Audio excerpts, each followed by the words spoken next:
You're listening to Know the Lore on the NerdSloth Network.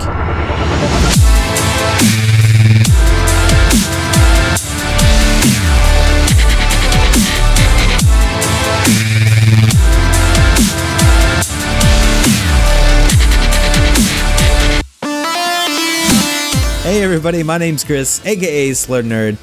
How much did you fight with your siblings, if you have one?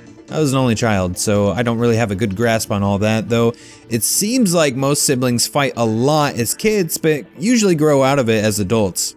But we're going to talk about two characters today that have mostly survived a dragon-sized brotherly feud. Of course, I am talking about Hanzo and Genji. Typically, I separate our characters' histories out, but since these two are so intertwined, I'll be doing things just a little bit differently in this episode. But first, we have to travel way back in the past to set the stage for what's to come. Centuries ago, there was Clan Shimada, a family of assassins skilled in martial arts, swordplay, and archery. As their power and influence grew, they became a criminal empire that survived the years by trading in illegal drugs and weapons. Catching up to modern times, the Shimada clan's home of Hanamura had become a thriving district as a larger city had built up around its success, and Hanzo was the eldest son of the Shimada clan leader. As such, he had been groomed since birth to take his father's place, excelling in leadership, strategy, and the ancient martial arts practices as were custom. Genji, on the other hand, grew up with a life of privilege and luxury rather than being expected to work hard like his brother. And although he did practice martial arts and was extremely proficient in his own right, he spent most of his time enjoying a rich playboy lifestyle.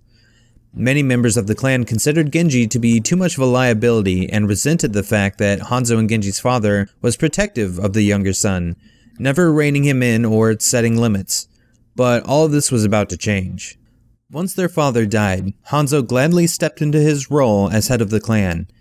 But the elders immediately began using their influence to show Hanzo that his brother Genji was too carefree and should be stepping up as a leader. Hanzo began to pressure his younger brother. Although Genji had enjoyed the life that the clan had brought, he still had no interest in their criminal trade. This angered Hanzo and created a divide between the two brothers. Tensions continually arose until the brothers finally came to blows in a battle that left Genji's body in ruins. Hanzo's heart was shattered at what he had done, and, believing Genji dead, rejected the clan and his father's legacy. He vowed never to pick up a sword again, but instead took up his bow and quiver to travel the world seeking ways to restore his honor and escape the horrible things that he had done. He would only return to his home once a year to light incense and reflect on his lost brother, despite the Shimada clan sending assassins to kill him each time.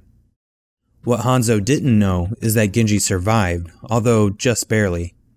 Apparently, the Shimada clan had been on the radar of Overwatch, who observed their movements from afar, waiting for the right time to strike and take the criminal organization down. Agents had been on alert when the altercation between the two Shimada brothers took place, and they recognized an opportunity. Maybe they could acquire Genji to take the clan down from the inside. However, to their horror, Hanzo cut down the younger brother. Overwatch quickly recovered what was left of Genji Shimada's body and found he was still alive.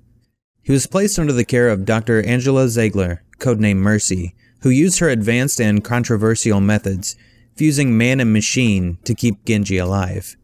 And it worked. Genji became faster, stronger, and determined to destroy the Shimada Empire by any means necessary. However, as time went on, Genji became more and more aware of his cybernetic body, and the thoughts began to repulse him. He eventually left Overwatch and, like his brother, wandered the world looking for some kind of meaning or redemption.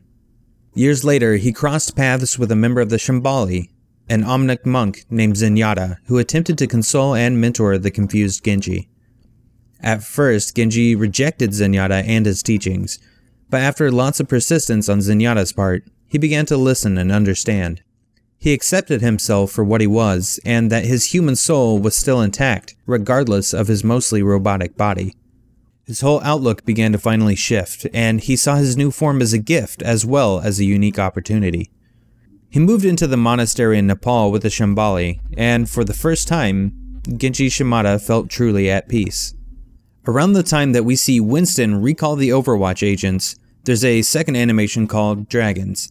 In Dragons, Hanzo had made his yearly trip back to Hanamura to honor Genji, whom he still believed dead.